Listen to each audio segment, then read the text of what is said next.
Hello po, ako po si Mark Santiago.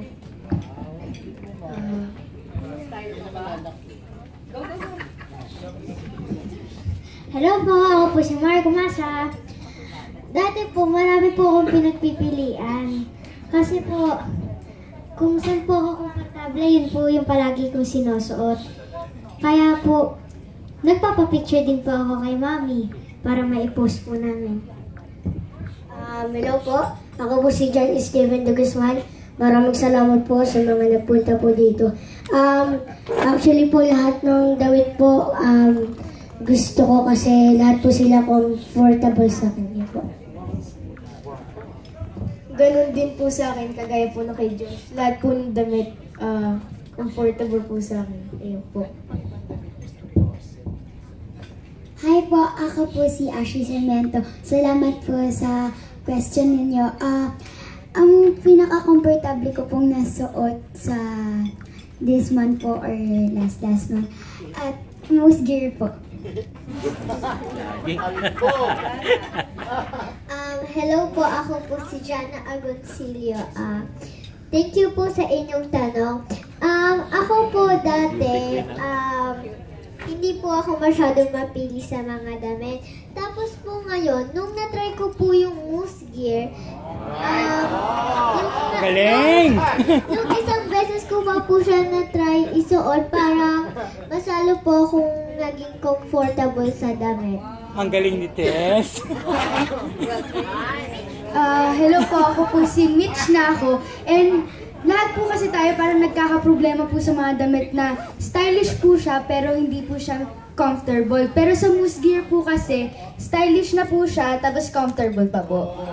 Yun. Ito po, may follow-up lang po ako. Wow! Bongga! Lahat naman po ng damit nagugustuhan ko kasi meron naman po kasing medyo masikip. Kaya pa nagpapapalit ako ng size. Yun po, mas comfortable ako lang. Follow-up question. Kids, meron ba kayong damit na may lumiit na tapos hindi na pwedeng isuot pero gusto nyo pang isuot? Opo. Kasi po halos lahat po ng damit ng Moose Gear magaganda eh. Kaya po kapag pinagkaliitan ko po, manghihingi po ako ulit ng ganong style kasi po nagaganda na ako doon.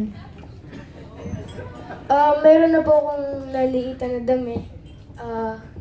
Yung sinukat ko po siya, sobrang sikip na po talaga. Gustong-gusto ko pa naman po yung damit na yun. So, magpaparequest din po ako ng ganun.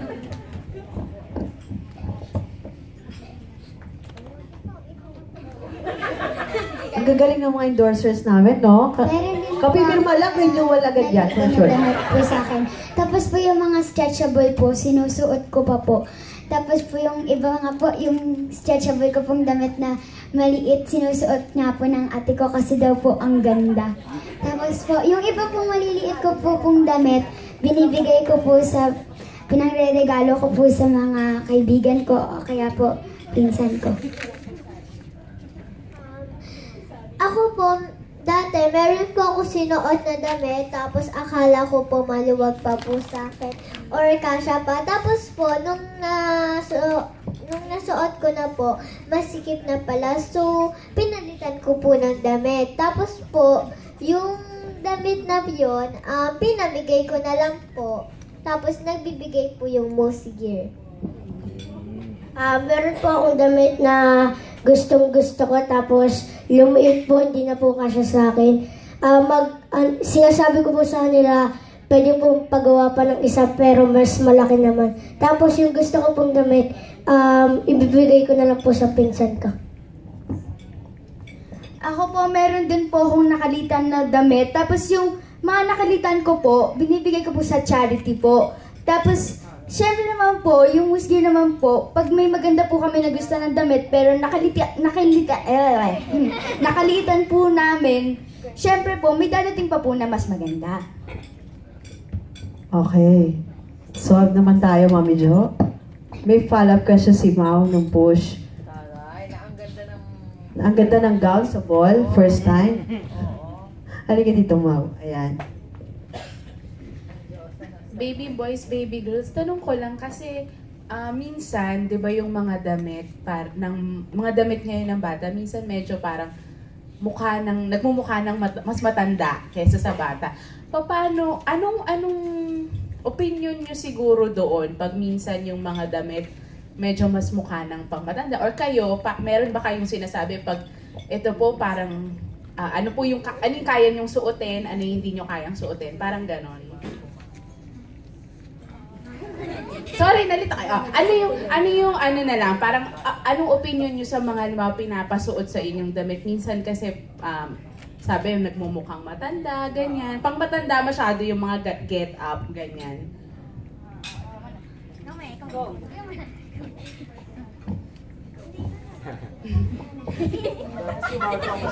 Sino gusto sumagot? Ano gusto sumagot, lalakad, hindi na lahat? Oh, Mitch. Minsan po, may mga batang ganun. Pero syempre po, kailangan nyo po lagyan ng sarili nyong style. Katulad po ng sa akin kanina, nilalagyan ko po ng bow. Para pambata pa rin po yung tsura kahit na medyo stylish. Okay. At your young age ba, hands-on kayo sa damit o you let your parents choose for you?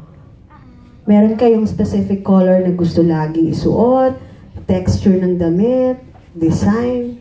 Hindi po, meron po kasi akong pinipiling design din po kasi para po, pag lumabas po kami ni na mami, medyo comfortable po akong suotin yung damit kasi po, pinili ko po ito eh. Yung binigay naman po sa akin ni mami na hindi ko po gusto, parang pag alis ko po, parang nalulungkot ako. Same answer yun po kay Marco. Pero po, ako po, gusto ko po kasi po kapag nagsisibilyan po kami sa class, pag tinanong po ng mga classmate ko na, uy, ang ganda niyan, sasabihin ko po, bumili po sila sa store ng Moose Gear. Check na check ang renewal nito, ng batang ito. Okay. Yes, Jana. Minsan po, kunyari, mamamasyal po kami ni mami. Minsan po, pag yung pinapasuot po niya sa aking gamit, damit. Minsan po, pag ayaw ko, sige po, kasi wala naman po akong choice na pilitin po siya. Kaya sinasay ko na lang, sige na nga mami, pasuot. Tapos minsan po, kung ano po yung gusto ko isuot na damit at wala ako, minsan po, nagpapabili po ako sa kanya pag kunyari, mamamasyal po kami sa mga mall.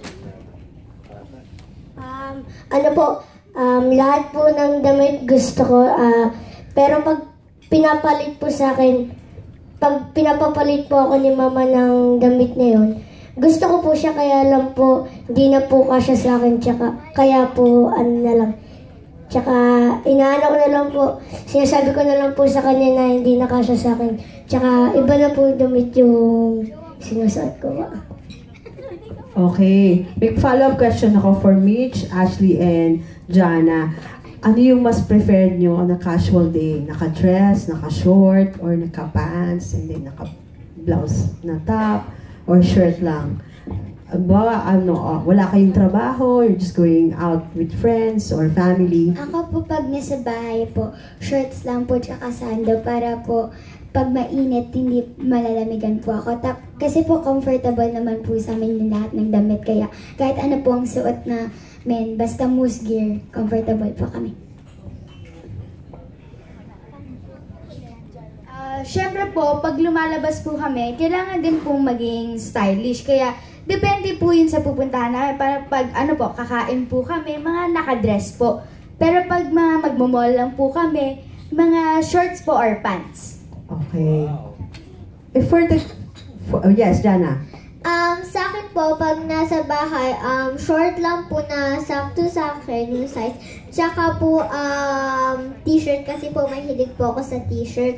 Tapos po, pag lalabas naman po, yung mga casual lang po or formal or dress. For the boys naman, ano yung usual get-up ninyo? Kasi po, kapag meron po akong mga friends ko na makikita, parang medyo ilalagay ko naman po yung damit ko doon sa pupuntahan po namin. Halimbawa po, magsiswimming po kami, dapat po, mga nakasandal lang ho or Tama shorts. naman yun, kaysa magbarong, di ba? Pero po, kung magmamalling lang po ako, wala naman po akong kasama, may bibilin lang po ako, t-shirt na po na na sinuot ko na po nung isang araw. May pag-ulit din naman. Para hindi po sayang yung Tama damit. naman yun. Kahit kami, ginagawa namin yun, di ba? Okay. Sino pa pong may tanong? Ayan si Mao, may follow-up question.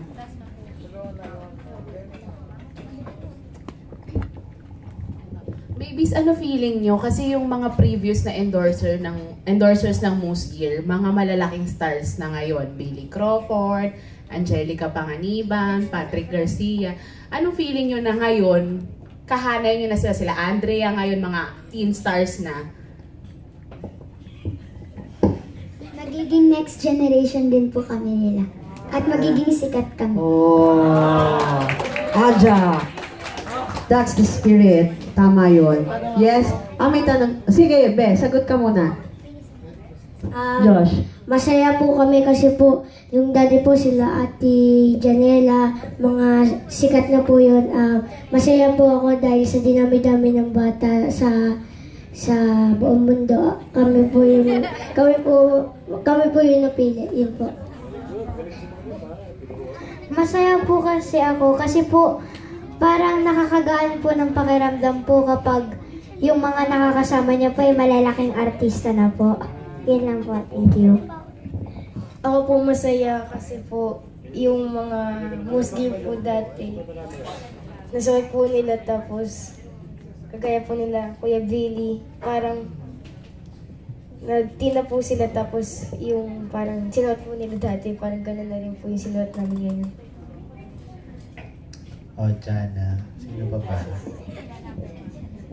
Ako po, masaya po ako para sa kanila dahil nasuot po nila yung Moose Gear tsaka naging endorser po nila. Tsaka naging endorser po sila ng Moose Gear. Ako naman po, sobrang saya ko po na napili po ako sa Moose Gear kasi po yung mga dati pong endorser ng Moose Gear, yung mga award-winning na po sila, Miss Angelica Panganiban po. Kaya parang nakitaan po nila kami na parang pwede po kami lahat maging next generation nila. Ito tanong ko, mga bata. Kasi hindi naman sa lahat ng pagkakataon pwede niyong isuot ang Moose Gear, lalo na sa taping, di ba? So anong sinasabi niyo, anong ginagawa niyo pagka hindi siya pwedeng isuot kasi may print or ano? So anong sinasabi niyo sa director or sa kung sino man? Marco? Ako po kasi, hindi naman po ako masyadong mapili sa sinusuot ko. Yun po kasi yung gusto ng director, hindi ko po siya mapipigilan. Kaya sumusunod na rin po ako sa kanya. Baka po mamaya, di pa po ako kunin. So naintindihan niyo naman pala yung mga bata. Naintindihan niyo yung ganon. Jana? Sa akin po, okay lang din po kung bawal isuot yung Moose Gear. Kasi po, minsan naman po yung director, kung ano po yung gusto, yun po yung dapat. So, para sa akin po, sige, okay lang naman po kung hindi Moose Gear. Sa susunod na lang po, ganun. Oh, I'm sure ganun din naman ang Ako sagot ng naman iba. po, kasi po, Ay, ang iba pa malas ba? palagi po yung role ko. Pangahirap. Kaya po, kapag mahirap po, hindi ko po nasusuot masyado yung Moose Gear kasi po, pang stylish po siya. Oh, sa bagay. Wala bang Moose Gear na pang mahirap? Paano kami? Hindi naman po kaya mahirap. O sige na nga, yung ibang hindi nakasagot. Sige, o hindi na. Okay na. Kunyari po, kunyari po sabi po ng mga director o kaya po ng wardrobe, bawal po isuot yung Moose Gear kasi po may mga malalaking tatak ng MG. Pumapayag po ako basta wag lang pong Garfield. Statement yun, ha? Oh, last question ko na. Jana and Marco. Kasi wala kayo ngayong teleserye, di ba? So, hindi nyo ba nami-miss gumawa ng teleserye at magbida ulit? At anong aabangan namin sa inyong dalawa? Yung MMK po kasi, nung Sabado po yun, nung last Saturday. Napanood niyo po ba yun? Lagot ka. Kasama si Joem, di ba? Opo. Tsaka po, kahit po wala po kaming show, okay lang naman po kasi po talagang meron pong takdang panahon na para magka-show po kami. Ang galing-galing mong sumagot. Thank you po. Ay, Marco, sa tingin mo ba heartthrob in the making ka? Di ko po alam. Di ko po masasabi po. Lapitin ka ba ng girl sa school mo? Ako po ang malapitin sa girls at saka sa boys. Wow! O, Jana, ikaw naman. Sa akin po, kahit wala po akong teleserye, okay lang po. Basta, kunyari po, wala pa po akong teleserye, naghihintay lang po ako. At saka po, nag-i-study po ako. Tsaka, kung wala po akong teleserye, okay lang naman po sa akin yun eh. Tsaka, lagi niyo po panorin yung Going With It every Sunday. Sa age mo ba, Jana, may crush ka na? Nagugwapuhan ka ba kay Marco?